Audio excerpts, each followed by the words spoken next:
Seguinte, são 5 crimes, mas são crimes de alta complexidade. É tão complexo que mesmo quem está envolvido em comunicação política, todos os dias falando disso na internet, se enrola às vezes para entender algumas coisas. Daí, a gente fica com os pedaços de informação que parece que a gente cata no Facebook, no X, nos grupos de WhatsApp, e aí acaba virando um telefone sem fio. Quando chega lá no último, que é a sua tia, aquela mais velha, assim, bem chata, a mensagem chega assim: o Bolsonaro foi pego roubando picanha no mercado do seu Jurandir, em Pomerode, Santa Catarina, para fazer um churrasco com Mauro Cid, que era seu zelador, e Laranja em suas 198 empresas, e amante da Michelle Bolsonaro, que escondeu as joias debaixo do seu colchão em sua mansão em Balneário Camboriú. Nada disso é verdade. Então vamos debulhar um a um dos crimes, entender o que é a PGR que fez a denúncia, por que ele não foi preso ainda, o que está por vir e, claro, ouvir alguns áudios, só alguns, que são as provas irrefutáveis e dar nome aos bois, literalmente. Oh, wow.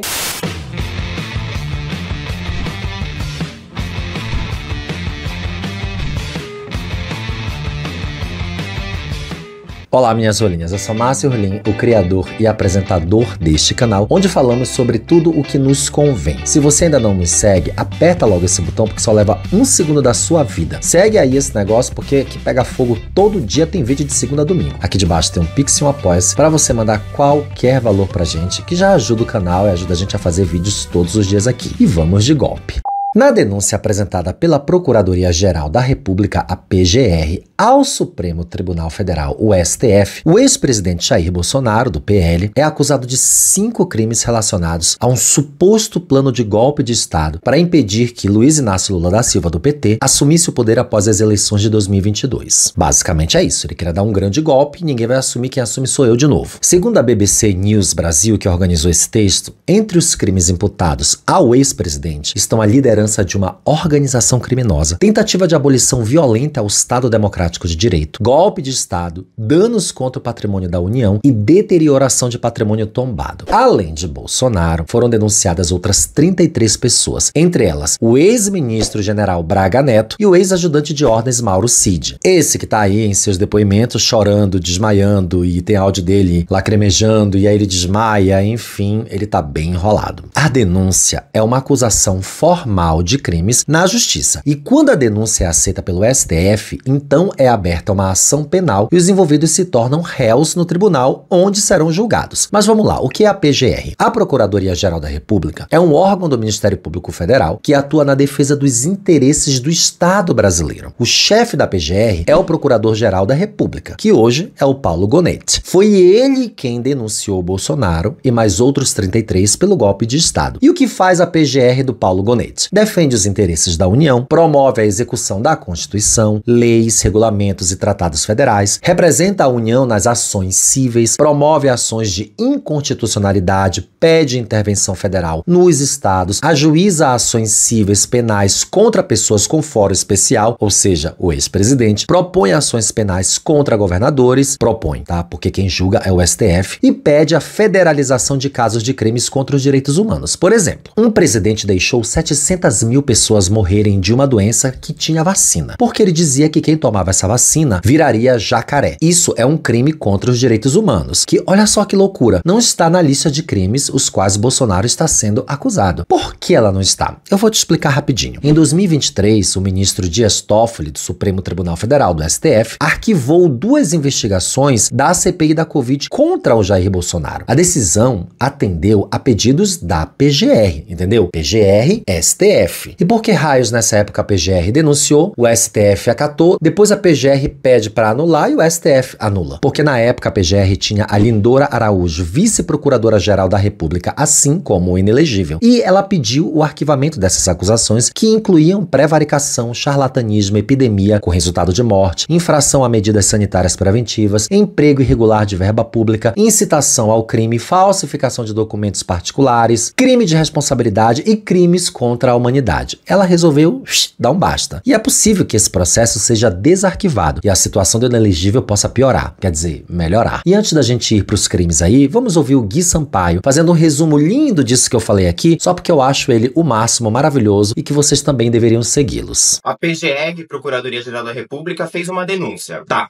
Mas o que isso quer dizer na prática, né? E quais são os próximos passos? Pra quem não me conhece, meu nome é Gui Sampaio e eu simplifico os principais assuntos que estão rolando no Brasil e no mundo. Então já aproveita e me segue. Se você é vítima de algum crime, você já sabe como você deve prosseguir, né? Você vai com seu advogado, abre um processo na justiça contra quem cometeu o crime contra você. Mas e quando o crime não tem uma pessoa específica como alvo, né? Mas sim o coletivo, a sociedade como um todo? É pra isso que serve o Ministério Público e a Procuradoria-Geral da República, a PGR. Eles são responsáveis por defender os direitos sociais, a ordem jurídica e o Estado democrático de direito. E é importante saber que o Ministério Público não condena ninguém. E agora a gente vai falar dos prazos. Primeiro, teve a investigação, né, onde a polícia levanta as provas de um crime que aconteceu e sugere quem deve ser denunciado. Em seguida, a PGR valida as informações levantadas pela polícia e apresenta a denúncia para a justiça. Agora, o juiz deve ver se tá tudo ok com essa denúncia da PGR. Caso não tenha nenhum problema, aí sim que ele começa a julgar todo o processo. O juiz também pode falar que tem algum problema no relatório, aí volta para a PGR, eles fazem uma análise, retificam ou não e devolvem para a justiça. Todas as partes devem ser ouvidas, os acusados têm o direito de se defender e, por fim, o juiz toma a decisão se as pessoas julgadas são condenadas ou não. Prazo?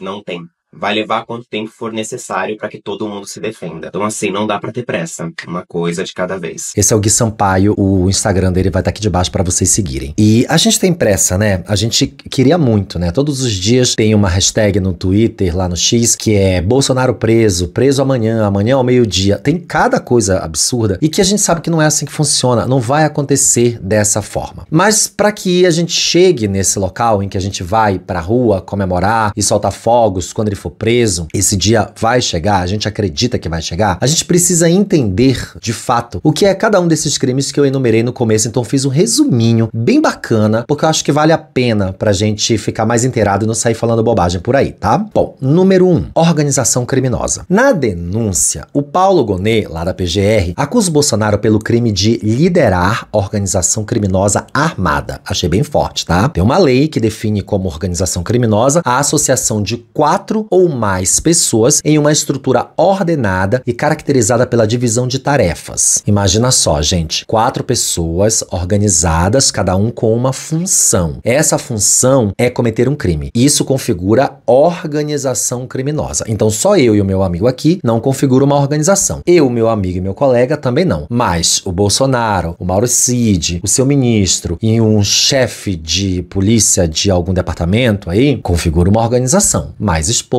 mais filhos, entre outras pessoas envolvidas. Lembrando que são 33 acusados. É uma mega organização. E obviamente que tem mais 2.000 pessoas que estavam lá no dia 8 de janeiro. A pena prevista para o indivíduo que integra, financia ou promove uma organização criminosa é de reclusão de 3 a 8 anos. Tem a multa, sem prejuízo das penas correspondentes às demais infrações penais, enfim, praticadas. Vai somando aí que a gente vai chegar num número, tá? No caso do Bolsonaro, a PGR destaca as condições previstas nos parágrafos 2, 3 e 4 do artigo 2º, que prevêem agravamento de pena se na situação da organização criminosa houver emprego de arma de fogo e se o indivíduo exercer função de comando nessa organização. Na denúncia, o Gonet fala em uma trama conspiratória armada e executada contra as instituições democráticas. O procurador também aponta que o uso de armas bélicas, armas de guerra, poderiam ter sido usadas contra o Alexandre de Moraes, do STF, que era parte do plano de golpe liderado pelo Bolsonaro, ou seja, ele queria usar o exército para soltar bala de tanque de guerra. O assassinato do magistrado fazia parte de um plano chamado Punhal Verde e Amarelo, que também teria como objetivo assassinar o Lula e o seu vice-eleito Geraldo Alckmin. Número 2 e 3. A abolição violenta do Estado de Direito e golpe de Estado. Vamos lá. Ambos os crimes são previstos pelo Código Penal. Eles foram incluídos pela Lei de Crimes contra a Democracia, sancionada pelo próprio Bolsonaro em 2021. Que loucura, né? Essa norma substitui a Lei de Segurança Nacional, que era da época da ditadura militar. Os dois crimes fazem parte do capítulo de crimes contra as instituições democráticas da lei e punem já a tentativa de atacar as instituições. A tentativa, mesmo que a ruptura institucional não tenha se concretizado, que foi o que aconteceu, não se concretizou. O texto prevê pena de 4 a 8 anos de reclusão para quem tentar empregar essa violência ou ameaçar abolir o Estado Democrático de Direito, impedindo ou restringindo o exercício dos poderes constitucionais. E também estipula de 4 a 12 anos de prisão para tentativa de golpe de Estado por meio de violência ou grave ameaça, que foi o que aconteceu. Uma grande tentativa. Número 4. Dano contra o patrimônio da União. Bom, esse aí a gente viu, né, pela TV. Além de tratar do suposto envolvimento do Jair Bolsonaro com a tentativa de golpe, a denúncia da PGR também conecta o ex-presidente aos ataques de 8 de janeiro de 2023 contra as sedes dos 3 poderes da República. Naquela ocasião, milhares de apoiadores radicais do ex-presidente insatisfeitos com a eleição e a posse do Lula invadiram e depredaram o Palácio do Planalto, o Congresso e o Supremo Tribunal Federal, o STF. Segundo Gonê, o episódio foi fomentado e foi facilitado pela organização criminosa da qual Bolsonaro faz parte e lidera. Segundo ele, o grupo deve ser responsabilizado por promover atos atentatórios à ordem democrática com vistas a romper a ordem constitucional, impedir o funcionamento dos poderes em rebeldia contra o Estado Democrático de Direito. Ainda segundo essa denúncia, a violência cometida teria gerado prejuízos estimados em mais de 20 milhões de reais, que saíram dos nossos bolsos. O crime de dano contra o patrimônio da União pelo qual Bolsonaro está sendo denunciado também está previsto no Código Penal, que prevê detenção de 6 meses a 3 anos. E claro, ainda tem uma multa aí, né, a ser estabelecida, além de pena correspondente à violência. E apesar do Bolsonaro não ter participado dos ataques pessoalmente, porque nesse dia ele estava no exterior, tá? Em 8 de janeiro ele não estava no Brasil. O procurador diz haver provas suficientes para demonstrar que o núcleo central da suposta organização criminosa estava em constante interlocução com as lideranças populares. Os áudios estão aí para provar tudo. A denúncia fala ainda na omissão de membros da Secretaria de Segurança Pública no âmbito de suas responsabilidades na segurança pública, de prevenir exatamente as barbaridades ocorridas. A gente viu aí a própria polícia não agindo naquele dia. Várias imagens estão aí para provar. Número 5. Deterioração do patrimônio tombado. Segue a mesma justificativa aí do anterior. Segundo o Ministério Público, apesar de não ter participado dos ataques de 8 de janeiro, Jair Bolsonaro deve ser vinculado aos resultados dos eventos daquele dia, daquele ataque, daquele quebra-quebra. Segundo a denúncia enviada ao STF, o suposto plano de golpe de Estado resultou na destruição, inutilização e deterioração do patrimônio da União, incluindo bens tombados. Todos os denunciados em unidades de desígnios e divisão de tarefas contribuíram de maneira significativa para o projeto violento de poder dessa organização criminosa, especialmente para a manutenção do cenário de instabilidade social que culminou nesses eventos aí, completamente nocivos a todos nós. O Procurador-Geral da República afirma ainda que a suposta organização criminosa, por meio dos seus integrantes, teria direcionado todos os movimentos populares e interferido nos procedimentos de segurança necessários, razão pela qual responde pelos danos causados. Bem, esse crime aí de deterioração do patrimônio tombado pode dar pena de reclusão de 1 a 3 anos e também multa. Ok, esses são os crimes por enquanto. E vamos agora a alguns detalhes bem importantes desse imbróglio todo. Pelo menos alguns que eu gostaria de falar. O Bolsonaro quer e precisa se eleger. Essa é a única maneira de ele definitivamente dar o golpe que ele tanto quer, transformando um novo sistema de eleição, um novo prazo para permanência nesse cargo, destituir todas as secretarias que ele acredita serem empecilhos para o seu governo, bem como pastas, ministérios, desmonte de políticas públicas, ou seja, de fato, instaurar um sistema ditatorial onde o governo tem o total poder de gerenciamento e não o povo. Vejam esse vídeo.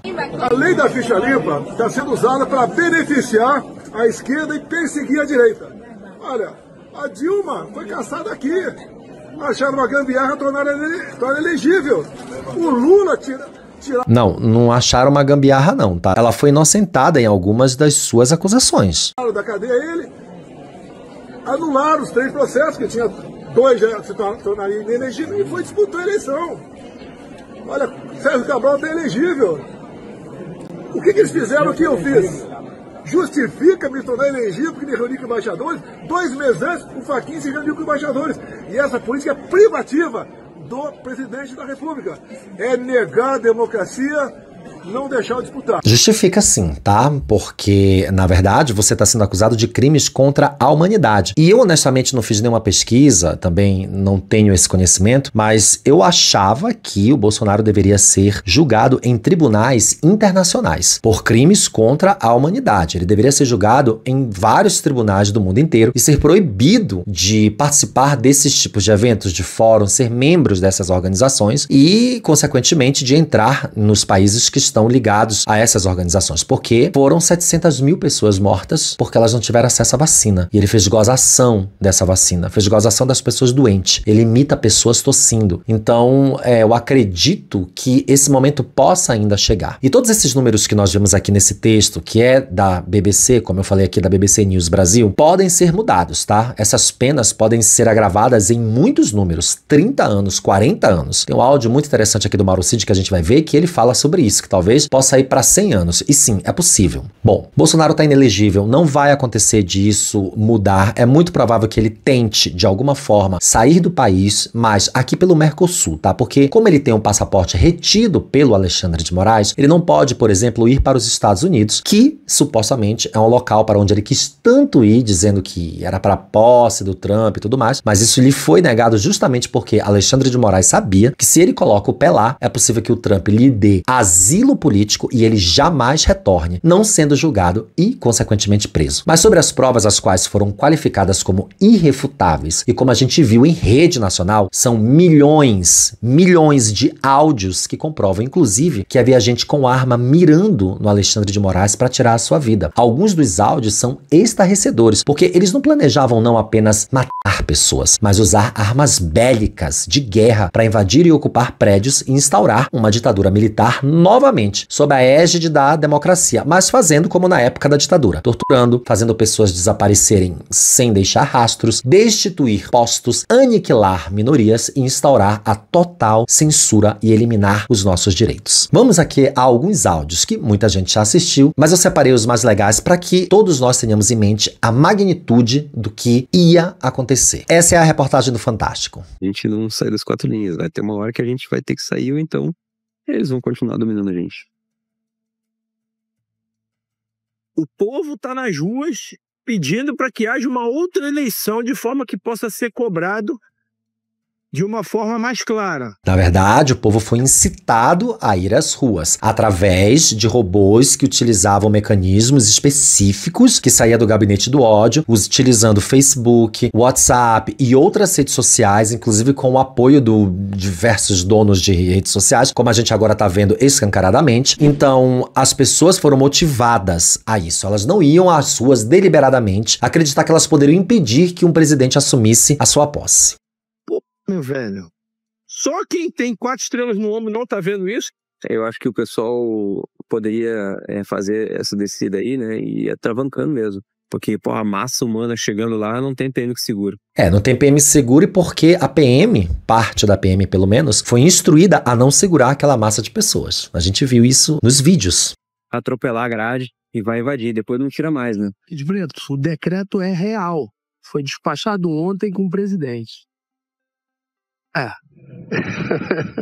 O decreto que ele fala é um decreto que o Bolsonaro emitiu. O Bolsonaro emitiu um decreto para que houvesse o 8 de janeiro, entenderam? Tá com medo de ficar pra história, de dizer que fomentou um golpe? É a hora da gente, cara. É isso. Eles não tiveram medo. Eles tentaram de fato fazer e não conseguiram. Se eu tiver alguma possibilidade de influenciar alguém dos movimentos, eu tô tentando plantar isso nas redes onde eles estão.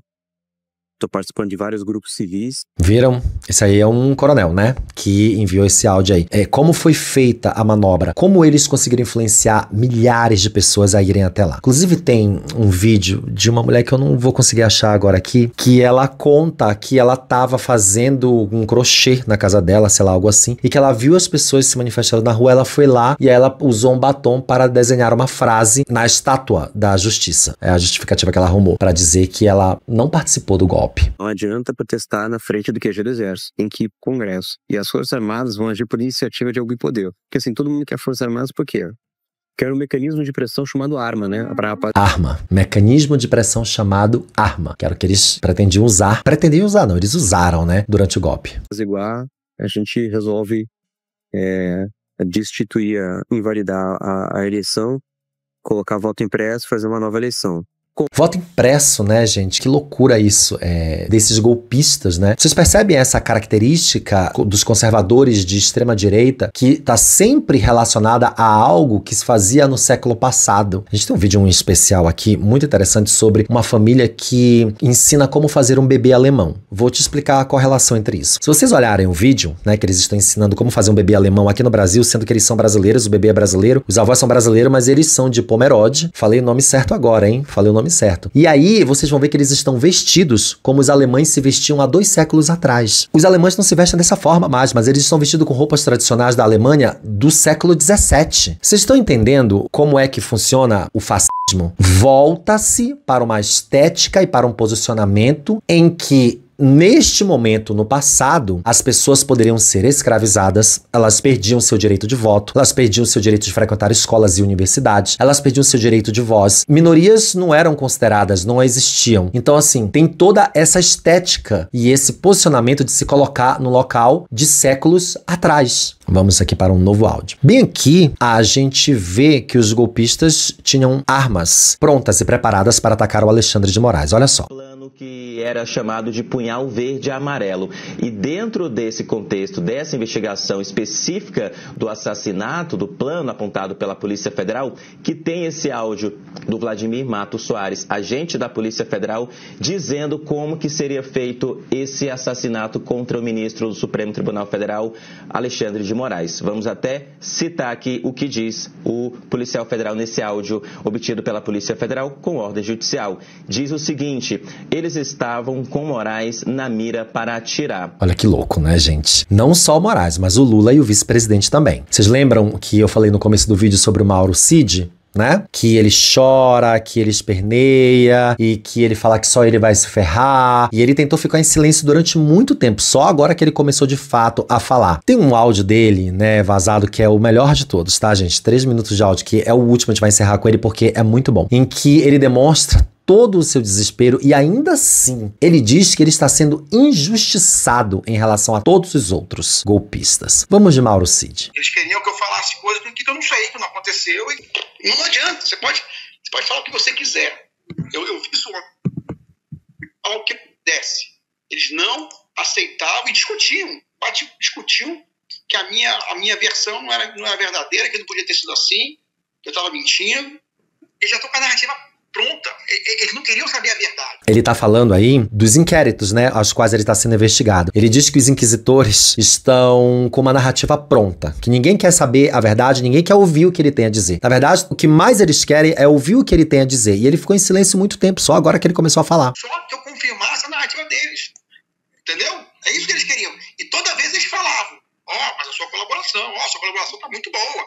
Você vai ser... Tipo assim, ele até falou, vacina, por exemplo, você vai ser indiciado por 9 negócios de vacina, 9 tentativas de falsificação de vacina, vai ser indiciado por associação criminosa e mais um termo lá. Ele falou assim: só essa brincadeira são 30 anos pra você. Ai, isso é pouco, hein, Mauro Cid? 30 anos é pouco. Eu vou dizer, pelo que eu senti, eles já estão com a narrativa pronta deles. É só fechar e eles querem o máximo possível de gente para confirmar a narrativa deles. Chama testemunhas, né? Pessoas que vão fazer delações. É isso que eles querem. Eles são a lei agora. A lei já acabou há muito tempo. A lei é eles. Eles são a lei. O Alexandre de Moraes é a lei. Ele prende, ele solta quando ele quiser, como ele quiser, com o Ministério Público, sem Ministério Público, com acusação, sem acusação. E quando eu falei naquele encontro do Alexandre de Moraes com o presidente, eles ficaram desconcertados. Eu falei: quer que eu fale? Eu não vou botar no papel, eu não vou me fuder. Mas o presidente encontrou secretamente com Alexandre de Moraes na casa do Ciro Nogueira. E aí? É que o presidente da República, né, o Lula, ele não precisa encontrar secretamente com Alexandre de Moraes. Eles não precisam se encontrar secretamente. Eles podem marcar reuniões, audiências, eles podem se encontrar em qualquer lugar, sem a presença de ninguém, eles podem se falar por celular. O Alexandre de Moraes já tem já tem a sentença dele pronta. Não tem, amigo. O Alexandre de Moraes não tem uma sentença pronta, porque tem tanto papel para ler, tem tanta prova, são milhões de trechos de áudios que a Polícia Federal organizou, né? Como tem uma reportagem maravilhosa aí do Fantástico, que vê que a Polícia Federal criou software só para captar esses áudios. Isso vai levar muito tempo, tá? Essa sentença vai demorar muito, fica tranquilo. Eu acho que essa que é a grande verdade. Ele já tem a sentença dele pronta. Só está esperando passar o tempo, o momento que ele achar conveniente, denunciar todo mundo, o PGR a cara, tá aceito e ele prende todo mundo. Quem mais se fudeu fui eu. Quem mais perdeu coisa fui eu. Pesa todo mundo aí. Ninguém perdeu carreira, ninguém perdeu vida financeira como eu perdi. Todo mundo já era 4 estrelas, já tinha atingido o topo, né? O presidente teve pix de milhões, ficou milionário, né? Tá todo mundo aí. O político é até bom essas porra, e depois ele consegue se eleger fácil. O único que teve pai, filho... O interessante é a visão dele, né, do político. É bom que ele se envolva em problemas que ele consegue se reeleger. Isso é verdade aqui no Brasil, viu, gente? Aqui em São Paulo, então, né, o governador... Mas denúncia atrás de denúncia, problema atrás de problema, crime atrás de crime, mas ele consegue se reeleger, né? Filha, esposa, envolvido, o único que perdeu a carreira, o único que perdeu a vida financeira toda fudida fui eu. Se eu não colaborar, eu vou pegar 30, 40 anos, porque eu tô em vacina, eu tô em joia. Então vai entrar todo mundo em tudo. Então você vai somar as pernas lá, vai dar mais de 100 anos pra todo mundo. Assim, a cama tá toda armada. E vou dizer, os bagrinhos estão pegando 17 anos. Você sabe quem são os bagrinhos?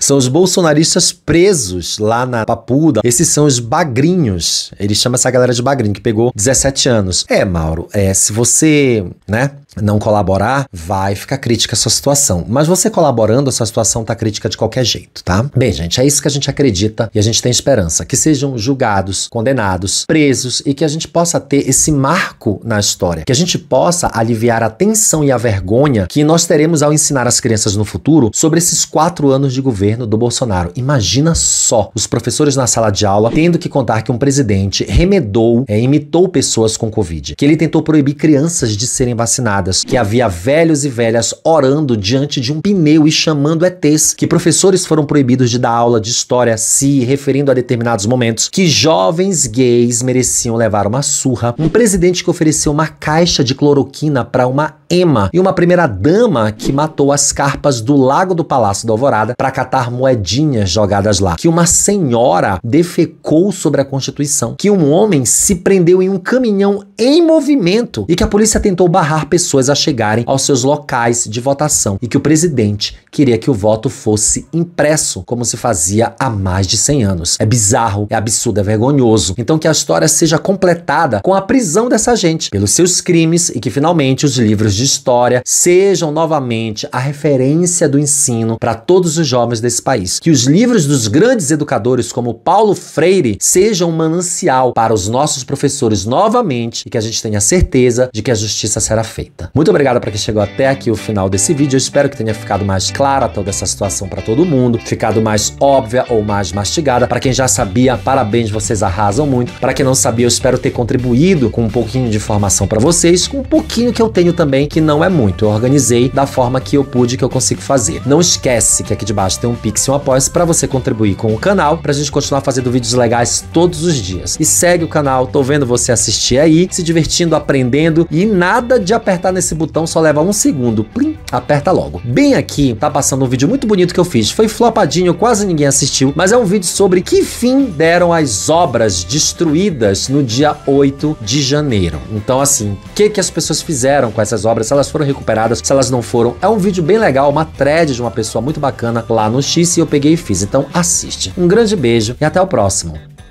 Tchau!